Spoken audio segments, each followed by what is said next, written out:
In this video, we will study about gluconeogenesis. Gluconeogenesis definition: the synthesis of glucose from non-carbohydrate compounds is called as the gluconeogenesis. So, glucose is produced from non-carbohydrate sources. So, what are the major substrates for gluconeogenesis? Lactate, pyruvate, glucogenic amino acids, that is alanine, okay, glutamate, okay, aspartic acids, propionate and glycerol. Okay, so where this pathway occurs? It occurs mainly in the liver, to a lesser extent in the renal cortex. This is the organ. Intracellularly, it occurs in cytosol and the mitochondria partly. So brain and CNS, RBC, testis, kidney, medulla are dependent on glucose for continuous supply for energy. Even brain alone, if you're taking 160 grams of glucose in our body per day, that 120 itself is used by the human brain. Only 60 is given to the next organ. Okay. During starvation, gluconeogenesis is going to maintain the blood glucose level. The stored glycogen is being used up for 12 to 18 hours. On prolonged starvation, this is very important, but prolonged starvation, gluconeogenesis is being helpful to maintain the blood glucose level. So reactions of gluconeogenesis. It resembles the reverse pathway of glycolysis. It resembles, not the same, but it resembles. The three irreversible steps of glycolysis are being catalyzed by the three enzymes: hexokinase, phosphofructokinase, and pyruvate kinase. These three steps are bypassed by the gluconeogenesis enzymes. So the three stages are bypassed by the alternate enzymes which are specific to gluconeogenesis. Those enzymes are pyruvate carboxylase, phosphoenol pyruvate carboxykinase, fructose 1,6 bisphosphatase, and glucose 6 phosphatase.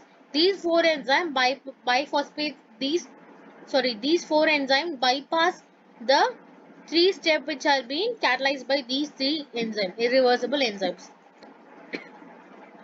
So the first step in gluconeogenesis is the conversion of pyruvate to phosphoenol pyruvate. This takes place in two steps. Pyruvate carboxylase enzyme, which we saw here, is being used up here. So it's a biotin dependent mitochondrial enzyme that converts the pyruvate to oxaloacetate in the presence of ATP and carbon dioxide. This enzyme regulates the gluconeogenesis and requires acetyl CoA for its activity. So pyruvate converts itself to oxaloacetate, requiring acetyl CoA and ATP and CO2. So oxaloacetate has been synthesized in the mitochondrial matrix. This oxaloacetate has to be transported to cytosol due to its impermeability to transfers through the mitochondrial membrane into the cytosol. It has been converted to malate and transported to cytosol via malate shuttle. Then in cytosol, the oxaloacetate is being regenerated by the MDH. So the reversible conversion of oxaloacetate to malate is catalyzed by the MDH present in the mitochondria and cytosol. In cytosol, if you see, the reversible conversion of oxaloacetate to malate is going to be catalyzed by the MDH. The reversible conversion of the reversible process. That means the malate, so oxaloacetate to malate, malate to oxaloacetate. This reversible process is going to be taken place by the enzyme called malate dehydrogenase enzyme. This is present in both mitochondria and cytosol. In cytosol, the phosphoenol pyruvate carboxykinase converts the oxaloacetate to phosphoenol pyruvate. So first we use pyruvate carboxylase. Now we are using the oxaloacetate to conversion of the phosphoenol pyruvate. We use phosphoenol pyruvate carboxykinase, which you can see right here. Next we have the GTP is being used in this reaction and the CO2 is being liberated.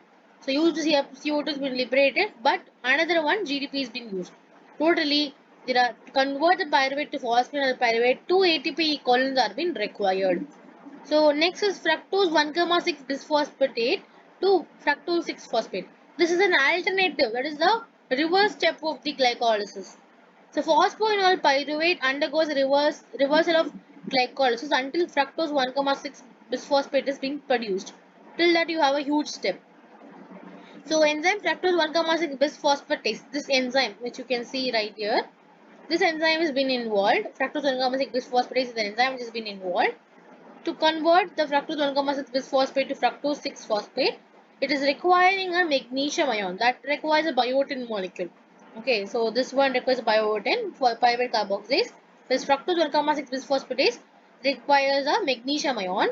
Is a regulatory enzyme. Which is a regulatory enzyme?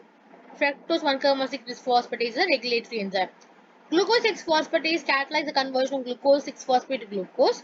This is present only in the liver and kidney but absent in muscle, brain and adipose tissue. Liver can replenish your blood sugar through the gluconeogenesis. Glucose 6 phosphate is mainly present in the liver. These are the cycles. You can just refer it later. So from amino acids, as I told you, glucogenic amino acids are nothing but the alanine, okay, aspartic acid, glutamic acid, except leucine and lysine.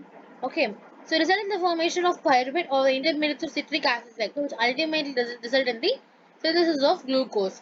So you can see this glucose alanine cycle. So you can see right here in the muscle. Start from muscle. Pyruvate converted into alanine using a transamination method. Then enters the liver. Then converts itself into pyruvate by releasing the ammonia. This is a free ammonia from amino acids. Releasing the ammonia is converted into urea in the liver itself. Then it gives rise to the glucose. Pyruvate undergoes glycolysis to give rise to glucose, and the glucose enters the blood and it comes rise to the muscle. This has been transported. Okay, again and again. This is the glucose alanine cycle. So gluconeogenesis from glycerol. So glycerol is liberated adipose tissue by the hydrolysis of fats, it is triglycerides, and the enzyme glycerokinase found in liver and kidney absent in adipose tissue activates the glycerol to glycerol 3 phosphate. So it's converted into DHAP by glycerol 3 phosphate dehydrogenase. DHAP is an intermediate in glycolysis, we all know. So you can see right here glycerol, okay, it's been converted into the glycerol phosphatase and DHAP glucose is being produced. Okay, so from propionate also you can see. Okay, that is not required, but you should know the glucose alanine cycle. You should know the Cori cycle. So Cori cycle is nothing but glucose is converted into lactate in the muscle and the liver. This lactate is reconverted into glucose. Actively contracting muscle, pyruvate is reduced to lactic acid, which may tend to accumulate in the muscle. To prevent the lactate accumulation, the body is utilizing that via the Cori cycle. So lactic acid from the muscle is going to diffuse into the blood. Lactate then reaches the liver, oxidized to pyruvate, enters the gluconeogenesis, where it is producing the glucose called as Cori cycle. So you can remember this. This is your muscle. Glucose to pyruvate, pyruvate to lactic acid or lactate. Lactate enters the blood, which reaches the liver, produces the pyruvate, then glucose enters the blood, conversion is going to occur. So you should remember this Cori cycle is very important, and you should know the alanine cycle. Glucose alanine cycle is also very important. Between the muscle, blood and liver. This is also between the muscle, blood and liver. Okay. So Cori cycle you can see. Glucose to pyruvate, pyruvate to lactate, lactate goes, converts into pyruvate and glucose comes in the, this is the blood region, okay, right. So regulation of gluconeogenesis. So reciprocally regulated. So this inhibitor, this stimulator, okay. So one pathway is relatively inactive while the other is active. So these are the regulatory enzymes you can know. And pyruvate carboxy is the first enzyme you see. It's an allosteric enzyme. Acetyl-CoA is an activator of this. Okay, so we require acetyl-CoA. Fructose 1,6 bisphosphatase, citrate is an activator. Here acetyl-CoA is activator. This is a citrate activator one. So yeah, fructose 2,6 bisphosphatase and AMP are the inhibitors of 1,6 bisphosphatase. Okay, so all these three effectors have an exactly opposite effect if you learn the phosphofructokinase, which converts the fructose 6-phosphate to fructose 1,6 bisphosphate. This is an opposite one in the glycolysis, right? And it is enhanced by ATP. So gluconeogenesis is enhanced by ATP, but it is being inhibited in the glycolysis. That you should know. Hormonal regulation, glucagon and glucocorticoids, it increases the gluconeogenesis. Okay. The high glucagon and insulin ratio will favor the induction of synthesis of glucogenic enzymes. At the same time, synthesis of glycolytic enzymes are depressed in the high glucagon and insulin ratio. So, whatever is stimulating the gluconeogenesis inhibits the glycolysis. So, you can see glucose to pyruvate is your glycolysis. Pyruvate to glucose is your gluconeogenesis, where glucagon and glucocorticoids increases the glucose production, whereas insulin decreases the glucose production. So the role of insulin is to store the glucose in the form of glycogen. So you can refer these books. Thank you.